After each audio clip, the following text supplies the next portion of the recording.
अस्सलाम वालेकुम फ्रेंड, उम्मीद करता हूँ कि आप सब खैरियत से होंगे। आज जो हम टॉपिक डिस्कस करने जा रहे हैं वो है माइटोकॉन्ड्रिया के बारे में। ये एंजल एना लाल ने जो ना उन्होंने ये स्लाइड्स इंट्रोड्यूस करवाई थी। माशाल्लाह काफ़ी इन्फॉर्मेटिव हैं और काफ़ी इन्फॉर्मेशन मौजूद है इनमें। तो हम आज जो ना हम इसे डिस्कस करने जा रहे हैं। तो माइटोकॉन्ड्रिया एक्चुअली ये जो ना इसे माइटोकॉन्ड्रियान भी कहते हैं, ठीक है, या माइटोकॉन्ड्रिया जो ना हम इसे प्लूरल फॉर्म में कहते हैं। और ये आपको पता है कि डबल मेम्ब्रेनस बॉन्डेड ऑर्गेनेल है, मतलब दो मेम्ब्रेन पर मुश्तमिल होता है। लफ्ज़ जो मैटो है उसका मतलब होता है थ्रेड, और जो कैंड्रॉन है उसका मतलब होता है ग्रेन्यूल लाइक, ठीक है। तो मतलब ये कि इसमें थ्रेड लाइक जो ग्रेन्यूल्स दाने होते हैं, ठीक है, वो जो ना ग्रेन्यूल लाइक थ्रेड होते हैं उसमें मौजूद होते हैं, ठीक है। यानी माइटोकॉन्ड्रिया में हम उसे डिस्कस करने जा रहे हैं सब कुछ। तो इसे हम कहते हैं पावर हाउस ऑफ सेल्स। और ये जो ना कहाँ पाया जाता है, साइटोप्लाज्म में पाया जाता है। या ऐसे बात करो कि जो ना एक थ्रेड लाइक और जो ना एक यानी ग्रेन्यूल और थ्रेड लाइक स्ट्रक्चर आपको साइटोप्लाज्म में नज़र आता है, आपने देखा होगा, ठीक है। जैसे कि अभी भी शो करवा देते हैं आगे। तो सबसे पहले इसे किसने जो ना वो स्टडी किया, ऑब्जर्व किया, वो रिचर्ड एल्टमैन ने, ठीक है। 1894 में उन्होंने क्या किया, इसको उन्होंने ऑब्जर्व किया। और इसको यानी लफ्ज़ माइटोकॉन्ड्रिया किसने वो दिया, पेश किया, तो वो किसने पेश किया, कार्ल बेंडा, ठीक है, बेंडा ने पेश किया। जैसे कि उनके इमेजेस आपको उनके सामने नज़र आ रहे हैं। उसके बाद एक एंडोसिम्बायोट थ्योरी है, ठीक है। ये ऐसा समझो कि हम किंगडम प्रोटोजोआ, ठीक है। तो वहाँ भी इससे यही जो स्लाइड्स हैं, शायद हमने भी जो ना पिछले स्लाइड्स में ये जो ना यूज़ किए थे, यही स्लाइड्स यूज़ की थी हमने पिछले उसमें किंगडम हमने प्रोटोजोआ को जब डिस्कस किया था। तो एंडोसिम्बायोट थ्योरी के मुताबिक जो यानी एक प्रोकैरियोटिक सेल से एक यूकैरियोटिक सेल कैसे बनता है, तो वो कहते हैं सबसे पहले यूँ हुआ कि जो प्रोकैरियोटिक सेल है, ठीक है, उसकी जो मेम्ब्रेन है, वो मेम्ब्रेन क्या हुई है, इनफोल्ड हुई है। इनफोल्ड होने के बाद एक्चुअली हुआ क्या, वो न्यूक्लियस और एंडोप्लाज्मिक रेटिकुलम जैसे यानी एंडो मेम्ब्रेन कंपोनेंट्स उसमें यानी कन्वर्ट हो गया, एंडो मेम्ब्रेन कंपोनेंट्स उसने बनाए, ठीक है। फिर क्या हुआ, जो इंसेस्ट्रल प्रोक्रियाट्स यानी जो एक प्रोक्रियाट था वो इंसेस्ट्रल यूक्रियाटिक के तौर पर, यानी यूक्रियाट का कौन था, इंसेस्टर था, अबाउजदाद था, ठीक है, मतलब वहीं से उसकी एवोल्यूशन हुई है। तो उसने क्या किया, एक एरोबिक बैक्टीरिया को निगल लिया। निगलने के बाद उसे डाइजेस्ट नहीं करा, नहीं कर सका वो उसके साथ यानी उसके अंदर रहने लगा। और वही जो यानी एरोबिक बैक्टीरिया है वो किस में तब्दील हुआ है, माइटोकॉन्ड्रिया में तब्दील हुआ है, ठीक है। बात समझ में आ गई है ना। उसके बाद नेक्स्ट अगर नहीं समझ आए तो इसको दोबारा वीडियो को रिपीट कर लो, रिवाइज कर लो, बैक कर लो, ठीक है, दोबारा समझ लो। उसके बाद फिर क्या हुआ, उसी बैक्टीरिया ने, लास्ट में नहीं है कि वही या उसी कैटेगरी के और बैक्टीरिया ने, उन्होंने क्या किया, साइनोबैक्टीरिया को, ठीक है, यानी जो फोटोसिंथेटिक बैक्टीरिया, ये साइनोबैक्टीरिया यानी जो अपनी खुराक खुद तैयार करते हैं वो बैक्टीरिया, उनको निगल लिया। जब उसने उनको निगल लिया तो वही जो स्ट्रक्चर या ऑर्गेनेली था, यानी कौन सॉरी जो फोटोसिंथेटिक बैक्टीरिया था वो उसे निगल तो वैसे नहीं सका, फिर वो एक एंडोसिम्बायोट के तौर पर जो ना उसके साथ रहने लगा। और वही एंडोसिम्बायोट जो ना किस में फॉर्म आया, यानी किसकी फॉर्म में निकल आया बाद में, क्लोरोप्लास्ट में। तो इसलिए कहते हैं कि जो माइटोकॉन्ड्रिया और क्लोरोप्लास्ट है इसकी भी एवोल्यूशन में क्या होता है, बड़ा सा रोल होता है, ठीक है। तो माइटोकॉन्ड्रिया और क्लोरोप्लास्ट का हमारी एवोल्यूशन में भी जो ना क्या होता है, बड़ा रोल होता है, ठीक है। और ये सदियों में थोड़ा सा इसमें जाके चेंजिंग होती है, वरना इसमें चेंजिंग नहीं होती। उसके बाद अगर हम इसके मॉर्फोलॉजी की बात करें, ठीक है, तो इसकी जो ऐसे समझो कि जो साइज़ है वो कितना होता है, 0.5 to 1 माइक्रो डायमीटर होता है। और शेप किसका, सोसेज शेप होता है, ठीक है। और जो ना ये इन फाइब्रोब्लास्ट सेल जो होते हैं उनमें क्या होता है, ये इलांगेटेड और थ्रेड लाइक स्ट्रक्चर होता है। अगर नंबर की बात करें तो जितना सेल की काम, जिस सेल के जितने ज़्यादा काम होंगे उतने ज़्यादा माइटोकॉन्ड्रिया होंगे, क्योंकि इसका क्या काम होता है कि एनर्जी प्रोड्यूस करना होता है। जहाँ एनर्जी ज़्यादा यूज़ हो रही हो वहाँ माइटोकॉन्ड्रिया ज़्यादा होते हैं, बात ख़त्म।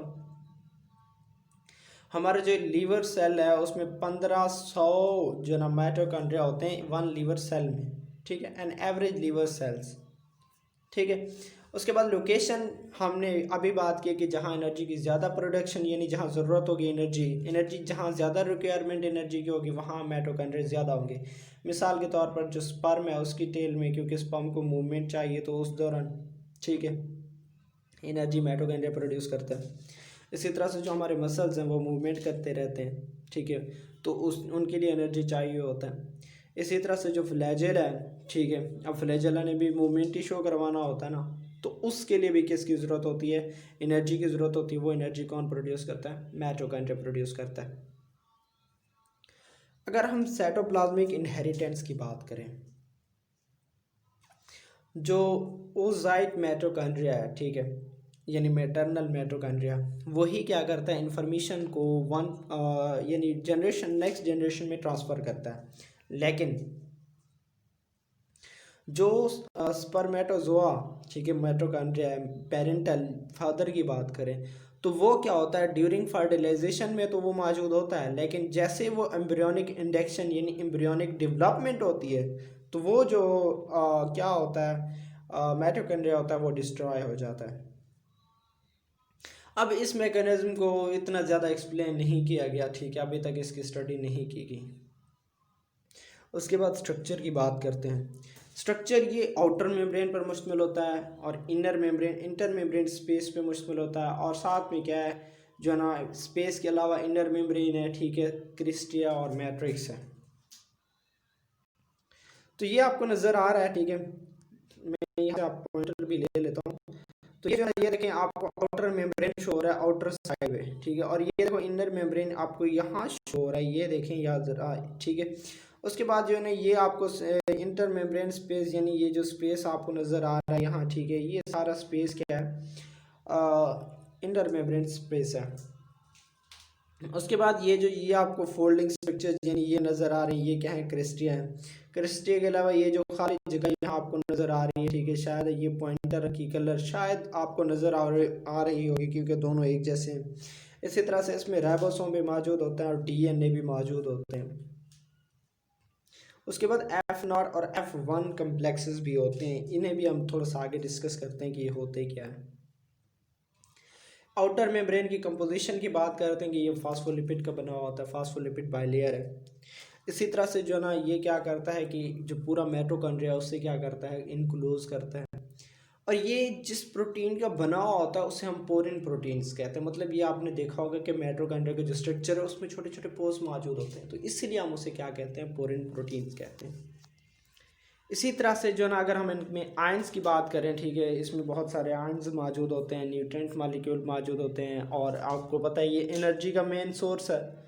तो इसमें क्या होता है, एटीपी और एडीपी वगैरह ये भी जो ना उस जो आउटर मेम्ब्रेन है उससे आसानी से गुजर सकते हैं। उसके बाद अगर हम इनर मेम्ब्रेन की बात करें, ठीक है, ये जो ना ऑक्सीजन, कार्बन डाइऑक्साइड, वाटर इनके लिए परमिएबल है, ठीक है। आपको पता है कि इनर मेम्ब्रेन पर बहुत सारे जो ना कम्प्लेक्सेस, जैसा कि जो ना एटीपी की सिंथेसिस के लिए एटीपीज, इलेक्ट्रॉन ट्रांसपोर्ट चेन, ठीक है, इसी तरह से जो ना ट्रांसपोर्ट प्रोटीन मौजूद होती हैं जो कि मूवमेंट को कंट्रोल करते हैं, मॉलिक्यूल्स को, प्रोटॉन को आगे डोनेट करते हैं, ठीक है, जो कि एक सीरीज चलता है इलेक्ट्रॉन ट्रांसपोर्ट जेट सिस्टम का। तो वो सारा केस में होता है माइटोकॉन्ड्रिया में हो रहा होता है, ठीक है, इसी मेम्ब्रेन इनर मेम्ब्रेन में हो रहा होता है। और इसी तरह से जो ना बहुत सारे नफीस यानी सफोसिकेटेड, ठीक है, सफोसिकेटेड जो ना आइंस मौजूद होती हैं, ठीक है, उनके ट्रांसपोर्ट के लिए भी यानी उनकी ट्रांसपोर्ट भी यहीं होती है, यहाँ से होती है। इसी तरह से एंटीपोड सिस्टम्स, मतलब ये कि आयंस के दरमियान में एक्सचेंज, एंटीपोड होता है मुखालिफ से में आयंस की हरकत को भी कंट्रोल करते हैं, ठीक है। इसी तरह से जो ना फिर क्या होता है कि जो ना अब एंटी उनके मुखालिफ हरकत यानी अपोजिट डायरेक्शन में, मतलब साइटोप्लाज्म से मॉलिक्यूल मैट्रिक्स में आते हैं, इसके मैट्रिक्स में माइटोकॉन्ड्रिया के, और माइटोकॉन्ड्रिया से साइटोप्लाज्म में जाते हैं। तो इसी तरह से ये जो मेम्ब्रेन है वो इसमें कोलेस्ट्रॉल होती है, कोलेस्ट्रॉल होने के साथ साथ फास्फोलिपिड एंड कार्डियोलिपिन भी होता है। अब ये कार्डियोलिपिन एक्चुअली ये जो ना इनर मेम्ब्रेन में मौजूद प्रोटीन है, ठीक है, और सॉरी एक लिपिड है, और 20% ऑफ लिपिड की कंपोजिशन होती है, मतलब 20% लिपिड्स, अगर लिपिड में से 20% ये यानी उसकी कैटेगरी ये कार्डियोलिपिन ये होता है। और एक्चुअली ये कार्डियोलिपिन इसे नाम क्यों दिया गया है? ये सबसे पहले जो हमारा कार्डिक ह्यूमन हार्ट है इसमें इस यानी लिपिड को देखा गया था, तो इस वजह से इसे कार्डियोलिपिन का नाम दिया जाता है। ये स्ट्रक्चर आपको नज़र आ रहा है, ठीक है, ये आपको मैट्रिक्स नज़र आ रही है, ये स्पेस है, ये आउटर है, ये इनर मेम्ब्रेन है। उसके बाद इंटर मेम्ब्रेन स्पेस, आपको पता है कि वो स्पेस जो दो मेम्ब्रेन के दरमियान में मौजूद होती है उसे आप इंटर स्पेस कहते हो, ठीक है। और ये जो ना क्या करता है, स्पेस की लेंथ कितनी है, 17 एंगस्ट्रॉम है, और कंसंट्रेशन बिल्कुल वैसे ही है जैसे साइटोसोल की कंसंट्रेशन है। उसके बाद क्रिस्टिया, यानी वहाँ जो माइटोकॉन्ड्रिया की इनर फोल्डिंग्स मौजूद होती हैं, ठीक है, शायद यहाँ नज़र आ जाए, ये जो फोल्डिंग्स नज़र आती हैं ये लिखा हुआ है फोल्ड क्रिस्टिया। क्रिस्टिया एक्चुअली बोलते हैं किसको, फोल्ड को बोलते हैं। ये क्रिस्टिया होता है, ठीक है, इस पे जो ना मुख्तलिफ किस्म की जो ना नॉब लाइक स्ट्रक्चर्स मौजूद हैं, ठीक है, जिसे हम क्या कहते हैं, F1 पोर्शन या F0 पोर्शन कहते हैं, ठीक है। ये स्फीयर्स यानी sphere like inner membrane spheres के तौर पर भी ये जो ना छोटे छोटे ग्रेन्यूल लाइक स्ट्रक्चर्स मौजूद होते हैं, इन्हें हम क्या कहते हैं, F पोर्शन या F0 पोर्शन, ठीक है, या इन्हें स्टैक्ड पार्टिकल्स भी कहते हैं, ठीक है। सॉरी जो ना ये इन्हें स्टैक्ड पार्टिकल्स कहते हैं, और ये जो ना यही F0 और F1 पोर्शन कंटेन करते हैं, और ये एटीपी की सिंथेसिस के लिए में इन्वॉल्व होते हैं, एटीपी की सिंथेसाइज करवाते हैं, ठीक है। एक्चुअली उनके पास होता क्या है, एटीपी सिंथेसिस मौजूद होता है। उसके बाद F1 पोर्शन है, F0 पोर्शन है, ठीक है, ये दोनों मौजूद हैं। अब ये इनका फंक्शंस क्या होता है, यानी ये एटीपी सिंथेसिस यानी एटीपी की सिंथेसिस करते हैं, ठीक है। तो ये क्या किस में काम करते हैं कि ये जो ना इनर मैट्रिक्स में मौजूद होते हैं, क्रिस्टिया के साथ हैं, और ये कैटालिटिक साइट प्रोवाइड करते हैं फॉर द एटीपी सिंथेसिस, ठीक है। और ये जो ना माइटोकॉन्ड्रिया के मैट्रिक्स के अंदर ही प्रोट्रूड होती है, मतलब ये कि वहाँ घुसी हुई होती हैं। उसके बाद जो है ना माइटोकॉन्ड्रियल मैट्रिक्स की बात करें, ये जेल लाइक यानी जेल लाइक जो है उसकी कंपोजिशन है, ठीक है, जेल है और जेल लाइक है, और डेंस होता है और होमोजीनियस होता है, और माइटोकॉन्ड्रिया के जितने भी प्रोटीन है उसमें से 2/3 जो है इसी मैट्रिक्स में होता है। और माइटोकॉन्ड्रिया में बहुत सारे एंजाइम्स होते हैं, राइबोसोम्स होते हैं, DNA messenger, RNA, granules, fibrils, और साथ में क्या मौजूद होते हैं, टिप्यूल्स, ये सारे के सारे किस में मौजूद होते हैं, माइटोकॉन्ड्रिया में। इसी तरह से जो ना मेजर जो माइटोकॉन्ड्रियल एंजाइम्स वो कहाँ कहाँ इन्वॉल्व होते हैं। अब सिंथेसिस ऑफ न्यूक्लिक एसिड और प्रोटीन में भी जो ना यही एंजाइम्स इन्वॉल्व होते हैं। फैटी एसिड की जो ऑक्सीडेशन है वो उसमें भी इन्वॉल्व होते हैं। ट्राई कार्बोक्सिलिक एसिड साइकिल यानी सिट्रिक एसिड साइकिल में भी ये क्या होते हैं, इन्वॉल्व होते हैं, सिवाय एक के सक्सिनेट डिहाइड्रोजनेज एंजाइम्स वहाँ इन्वॉल्व नहीं होता। उसके बाद जो ना हम माइटोकॉन्ड्रियल डीएनए की बात करते हैं, माइटोकॉन्ड्रियल डीएनए, ठीक है, ये क्या होता है, डबल स्ट्रैंडेड स्ट्रक्चर है, आपको इस बात से वाकिफ़ है, कोवलेंटली बॉन्डेड और सर्कुलर मॉलिक्यूल होता है। उसके बाद जो ना इसकी जो ना अकर्स एंड मल्टीपल कापीज, इसकी बहुत सारी कापीज़ होती हैं, और यही जो ना यूजुअली क्या होती हैं, ये माइटोकॉन्ड्रिया की जो इनर मेम्ब्रेन है उसके साथ क्या होती हैं, अटैच होती हैं। और मज़ीद बात करें तो ये जो ना मज़ीद ये जो ना growth and multiplication of mitochondria के लिए ज़्यादा क्या स्टोर करते हैं, इंफॉर्मेशन स्टोर करते हैं, ठीक है। उसके बाद जो ना ये रिप्लिकेशन में भी जा सकता है और डुप्लीकेशन में भी जा सकता है। एक और छोटा सा इन्फॉर्मेशन है कि जो ह्यूमन डीएनए है, ठीक है, सॉरी ह्यूमन माइटोकॉन्ड्रियल डीएनए है, उसमें 2 मैसेंजर आरएनए और 22 टीआरएनए होते हैं। आज डेट क्या है, तकरीबन 30 दिसंबर 2020 है। तो 30 दिसंबर 2020 को मैंने आज गूगल पे सर्च किया है, तो उसके मुताबिक जो माइटोकॉन्ड्रिया के लिए यानी जो डीएनए उसकी इन्फॉर्मेशन मुझे ये मिली है, ठीक है, क्योंकि न्यू रिसर्चेज हैं तो तब्दीली थोड़ी आ जाएगी। तो माइटोकॉन्ड्रियल डीएनए में तकरीबन 16,569, ठीक है, 69 बेस पेयर मौजूद होते हैं, और 30 जीन्स होते हैं कोडिंग, ठीक है, जो कि कोड करते हैं इन्हीं 2 ribosomal RNA and 2 transfer RNA को क्या करते हैं, कोड करते हैं, ठीक है। और 13 पॉलीपेप्टाइड चेन्स मौजूद होते हैं, ठीक है। उसके बाद और ये जो इनका न्यूक्लियर डीएनए पर, ठीक है, जो ना ये इतने डिपेंडेंट नहीं होते, not absolutely autonomous depend upon the nuclear DNA. उसके बाद अगर हम इनके फंक्शंस की बात करें, माइटोकॉन्ड्रिया का फंक्शंस क्या होता है, ये क्रिब्स साइकिल में इन्वॉल्व होता है, यानी इसमें क्रिब्स साइकिल एटीपी होता क्या है, एटीपी की सिंथेसिस होती है। एटीपी की सिंथेसिस किसके ज़रिए होती है, क्रिब्स साइकिल के ज़रिए होती है, इलेक्ट्रॉन ट्रांसपोर्ट चेज के ज़रिए होती है, फास्फोरिलेटिंग सिस्टम यानी एटीपी सिंथेसिस के प्रोसेस के ज़रिए जो ना क्या होता है, एटीपी की सिंथेसिस होती है, ठीक है। उसके बाद जो है ना ये एक्स्ट्रा, इसमें एक्स्ट्रा माइटोकॉन्ड्रियल इनहेरिटेंस, मतलब ये कि जो माइटोकॉन्ड्रियल डीएनए होता है, ठीक है, हमने एक्स्ट्रा क्रोमोसोमल जो बेस या जीन्स होते हैं वो क्या करते हैं फ्रॉम मदर टू ऑफस्प्रिंग जो है क्या होते हैं, ये ट्रांसफ़र होते हैं। ये बात हम पहले भी डिस्कस कर चुके हैं, ठीक है। जो मेटरनल है वो जाता है बच्चों में, लेकिन जो पेरेंटल है वो नहीं जाता, ठीक है। इसके बाद जो है ना synthesis of mitochondrial DNA, RNA and protein, ठीक है। आपको पता है सबसे पहले जीन्स को एक्सप्रेस किया जाता है, उससे स्टडी किया जाता है, स्टडी करने के बाद जो है ना उसकी डुप्लीकेशन की जाती है by the process of transcription and translation के जरिए, फिर जो है ना मज़ीद जो है ना उसी जो प्रोटीन है या माइटोकॉन्ड्रियल डीएनए के लिए जो इंस्ट्रक्शंस हैं, ठीक है, सॉरी, प्रोटीन को ही तैयार किया जाता है, ठीक है। और 13 different types of polypeptide chains हमारे ह्यूमन में मौजूद है।